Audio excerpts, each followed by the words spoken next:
नमस्ते सदावत्सले मातृभूमि, जय हिंद दोस्तों। आज की टॉप डिफेंस हेडलाइंस है।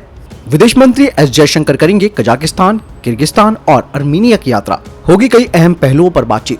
बलूचों के लगातार हमले से डरे चीन पाकिस्तान, अब ग्वादर नहीं बल्कि कराची में बनाया जाएगा सीपैक का हब। पाकिस्तान के लिए परमाणु हथियार बनाने वाले डॉक्टर अब्दुल कादिर का हुआ निधन। अमेरिका ने ऑफर किया अपना F-15EX।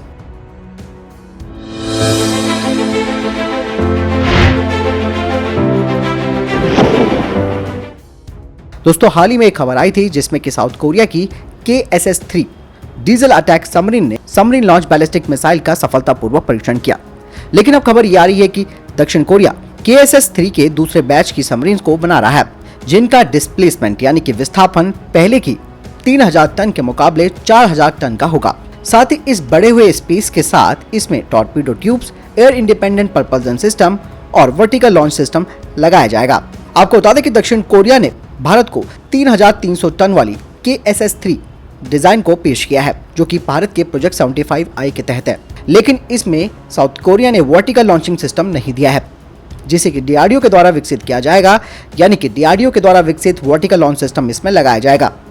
लेकिन अब डिफेंस एक्सपर्ट्स ये कहते हैं कि भारत को अपने सुपर कलवरी 3000 क्लास सबमरीन्स की तरफ आगे बढ़ना चाहिए। कलवरी क्लास जिनका आधार यानी कि बेस स्कॉर्पियन क्लास की सबमरीन्स है, जिसके लिए फ्रांस स्कॉर्पियन श्रेणी की पनडुब्बी पर आधारित कलवरी श्रेणी की पनडुब्बियों के लिए टेक्नोलॉजी ट्रांसफर भी कर रहा है। लेकिन भारत अब इस प्रोजेक्ट के लिए जल्दबाजी नहीं कर रहा है, जो कि भारत को अब करना चाहिए था, और एक नए टेंडर की तरह जिसमें कि स्वदेशी टेक्नोलॉजी पर एक बड़ी कलवरी श्रेणी की पनडुब्बी विकसित की जानी है। और भारत इसको तेजी से नहीं कर रहा है, बल्कि इसका डेवलपमेंट और तेजी से किया जाना चाहिए था। और भारत को नई टाइप की सबमरीन पर जाने से पहले अपनी सुपर कलवरी 3000 पर जोर देना चाहिए। जैसे कि ब्राजील पहले से ही बेसलाइन स्कॉर्पियन क्लास की सबमरीन का डिजाइन का इस्तेमाल कर रहा है और अब इसका न्यूक्लियर अटैक सबमरीन में बदलने के लिए वो काम कर रहा है, जिसका डिस्प्लेसमेंट 8000 टन का होगा। जिससे कि इस बात का पता चलता है कि स्कॉर्पियन क्लास की सबमरीन डिजाइन को बदला जा सकता है, यानी कि ये स्केलेबल है और इसे बड़ी सबमरीन बनाई जा सकती है।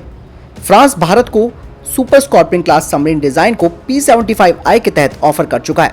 लेकिन अब फ्रांस अपने SMX-30 कॉन्सेप्ट की पेशकश उसने भारत के साथ की है, जिसका विस्थापन यानी कि डिस्प्लेसमेंट 3000 टन का है। यानी कि यहाँ पर अभी भी जो डिफेंस एक्सपर्ट्स हैं उनका साफ तौर पर कहना है कि भारत को सुपर कलवरी 3000 क्लास की सबमरीन्स पर फोकस करना चाहिए, वो भी प्रोजेक्ट P-75I के तहत। और अगर हमें दूसरी सबमरीन्स लेनी है तो उसके लिए एक अलग टेंडर जारी किया जा सकता है, क्योंकि सुपर कलवरी क्लास में फ्रांस टेक्नोलॉजी ट्रांसफर भी कर रहा है और इसे भारत अपने हिसाब से मॉडिफाई भी कर सकता है, जिस तरीके से ब्राजील ने किया है। आपको क्या लगता है दोस्तों इसके बारे में? आप मुझे कमेंट सेक्शन में लिखकर जरूर बताएं। अमेरिका की इंजन निर्माता कंपनी प्रैट एंड विटनी ने कहा है कि उनकी कंपनी इंडियन एयरफोर्स के कई एयरक्राफ्ट्स को पावर दे रही है, और साथ ही प्रैट एंड विटनी ने भारत को F-100 PW229 इंजन की पेशकश की है, जिसका इस्तेमाल F-15EX में किया जाता है। और इस इंजन का ड्राई थ्रस्ट 79 किलो न्यूटन है और इसका वेट थ्रस्ट है 129 यानी कि 129.7 किलो न्यूटन। और ये 4th जनरेशन के एयरक्राफ्ट के लिए बेहद उम्दा इंजन माना जा सकता है।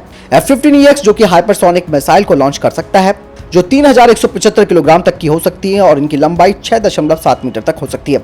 F-15EX का मैक्सिमम पेलोड क्षमता 13 टन की है, जो कि राफेल के 9.5 यानी कि 9.5 टन से ज्यादा है। यानी कि अब F-15EX की पेशकश की जा रही है अमेरिका की तरफ से, खासकर की जो US की इंजन निर्माता कंपनी है जो कि इसके F-100 PW229 इंजन को डेवलप करती है। उनको कहीं ना कहीं ये लगता है कि भारत अपने MRFA डील के तहत उनके F-15EX को ले सकता है। जैसे कि आप में से बहुत लोगों ने कहा है कि भारत के लिए F-15EX एक बेहतर फाइटर जेट हो सकता है। हालांकि दोस्तों आप सबका कहना भी ठीक है, F-15EX भी एक बेहतर एयरक्राफ्ट माना जाता है। दोस्तों MRFA डील के तहत कई लोगों का ये सवाल भी आ रहा है कि आप कंफ्यूज कर रहे हैं, कभी आप राफेल को बोल रहे हैं तो कभी आप Su-75 चेकमेट को कह रहे हैं तो कभी ग्रिपेन को कह रहे हैं। दरअसल दोस्तों ये जो चर्चाओं का बाजार है वो तब तक गर्म रहेगा जब तक भारतीय वायुसेना किसी एक फाइटर जेट को फाइनल नहीं कर देती है, क्योंकि सबसे बड़ी बात यह है कि इसमें मेक इन इंडिया फैक्टर है और मेक इन इंडिया फैक्टर के तहत साप का ग्रिपेन और राफेल यानी कि डसॉल्ट एविएशन का राफेल ये पूरी तरीके से तैयार भी हैं। लेकिन अगर बात करते हैं F-15EX की, तो ऐसे में अमेरिका तकनीक तो बिल्कुल भारत को देने वाला नहीं है। दूसरा, भारत के पास रिस्ट्रिक्शंस रहेंगे हमेशा। जिस तरीके से उसने पाकिस्तान पर रिस्ट्रिक्शन लगा रखा है, F-16 का इस्तेमाल वो अमेरिका से बिना पूछे नहीं कर सकता है। तो बहुत सारी चीज़ें हैं F-15EX को लेकर भी, लेकिन एक बेहतरीन फाइटर जेट इसे माना जा सकता है। आपको बता दें कि भारत की डायनामेटिक टेक्नोलॉजी लिमिटेड जो कि बेंगलुरु में स्थित है, अभी उन्हें हाल ही में F-15EX की मैन्युफैक्चरिंग असेंबली के लिए कॉन्ट्रैक्ट मिला है और ये भारतीय फर्म 2022 से F-15EX की असेंबली रिक्वायरमेंट्स को पूरा करेगी। ऐसे में F-15EX को लेना भी एक दुविधा है और फाइनली अभी तक सिर्फ और सिर्फ राफेल का F4 स्टैंडर्ड ही MRFA डील के तहत मजबूत दावेदार माना जा रहा है। दोस्तों, अब आप ये मत कहिएगा कि मैं राफेल का यहाँ पर प्रचार कर रहा हूँ, लेकिन भारतीय वायुसेना इसी पर अपनी आंखों को गड़ा कर रखी हुई है। तो बहुत सारी चीजें हैं जो कि आने वाले समय में पता चलेगी और अगले साल तक हमारे सामने ये बात क्लियर हो जाएगी। भारत के पास स्क्वाड्रंस लगातार घट रहे हैं। 83 LCA तेजस का ऑर्डर, इनको बनने में भी वक्त लगेगा। उसके बाद तेजस MK2 प्रोग्राम है, उसके लिए भी टाइम लगेगा। वो जो गैप है उसे पूरा करने के लिए MRFA टेंडर बहुत ज़्यादा उपयोगी हो गया है। आपको क्या लगता है दोस्तों? इस पूरे सिनेरियो के बारे में कमेंट सेक्शन में लिखकर जरूर बताएं। विदेश मंत्री एस जयशंकर 10 से 13 अक्टूबर तक किर्गिस्तान, कजाकिस्तान और अर्मेनिया की आधिकारिक यात्रा करेंगे। 3 दिवसीय इस यात्रा में विदेश मंत्री द्विपक्षीय संबंधों पर विचारों को साझा करेंगे। एस जयशंकर जी 10 से 11 अक्टूबर को किर्गिज गणराज्य में होंगे। विदेश मंत्री के तौर पर यह उनका पहला किर्गिस्तान का दौरा होगा। वे वहां किर्गिस्तान के राष्ट्रपति से मुलाकात करेंगे।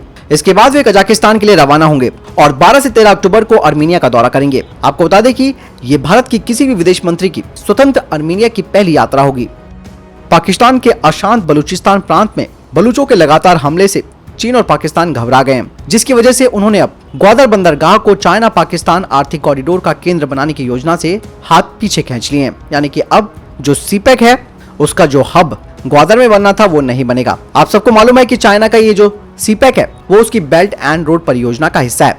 चीन और पाकिस्तान के बीच अब कराची बंदरगाह को विकसित करने की योजना पर हाल ही में हस्ताक्षर हुआ है। कराची शहर सिंध प्रांत की राजधानी और पाकिस्तान की आर्थिक गतिविधियों का केंद्र है। हाल ही में जापान की एक खबर के मुताबिक चीन करीबन $3.5 अरब इस परियोजना पर खर्च करेगा। चीन के विदेश मंत्रालय के एक प्रवक्ता ने इस बात की भी पुष्टि की है।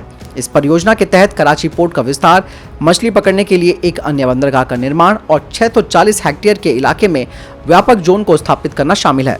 इसमें एक पुल भी बनाया जाएगा जो कराची बंदरगाह को मनोरा द्वीप के साथ जोड़ेगा। पाकिस्तान के प्रधानमंत्री इमरान खान ने कराची को CPC में शामिल किए जाने को गेम चेंजर करार दिया है। दरअसल चीन के लिए ग्वादर बंदरगाह एक बड़ा संकट बन गया था, जो बलूचिस्तान प्रांत में स्थित है। चीनी नागरिक और उसके निवेश पर लगातार बलूचों का हमला हो रहा है और अभी अगस्त के महीने में इस इलाके में एक चीनी वाहन को निशाना बनाकर आत्मघाती हमला किया गया। ग्वादर के आसपास बलूच लोगों का विद्रोह काफी लंबे समय से जारी है। चीन ही नहीं बल्कि सऊदी अरब भी ग्वादर से अपने तेल रिफाइनरी प्रोजेक्ट को कराची ले जा रहा है। सऊदी अरब $10 अरब के निवेश से कराची में तेल रिफाइनरी लगा रहा है। इससे पाकिस्तान की सरकार को एक बड़ा झटका लगा था, जो ग्वादर को ऊर्जा हब के रूप में विकसित करना चाहती थी। अब ग्वादर से चीन भी अपने प्रोजेक्ट को कराची ले जा रहा है। कराची का बंदरगाह पाकिस्तान का सबसे बड़ा पोर्ट है। पाकिस्तान के परमाणु वैज्ञानिक डॉक्टर अब्दुल कादिर खान का निधन हो गया। वो 85 वर्ष के थे। उन्हें पाकिस्तान के परमाणु ऊर्जा कार्यक्रम का जनक माना जाता था। एक रिपोर्ट के मुताबिक कादिर खान की तबीयत बिगड़ने पर उन्हें अस्पताल ले जाया गया, जहां उन्होंने सुबह दम तोड़ दिया। आपको बता दें कि अब्दुल कादिर खान का भारत से एक गहरा रिश्ता है, क्योंकि उनका जन्म 1936 को मध्य प्रदेश भोपाल में हुआ था और बंटवारे के बाद वे पाकिस्तान चले गए थे। अब्दुल कादिर खान ने 2004 में उत्तर कोरिया, लीबिया को परमाणु हथियार बनाने के लिए आवश्यक सामग्री की आपूर्ति की मदद भी की और इस बात को उन्होंने कबूल भी किया था।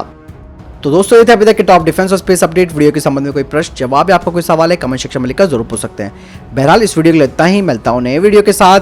चैनल सब्सक्राइब करना ना भूलिएगा। नमस्कार, जय हिंद, वंदे मातरम।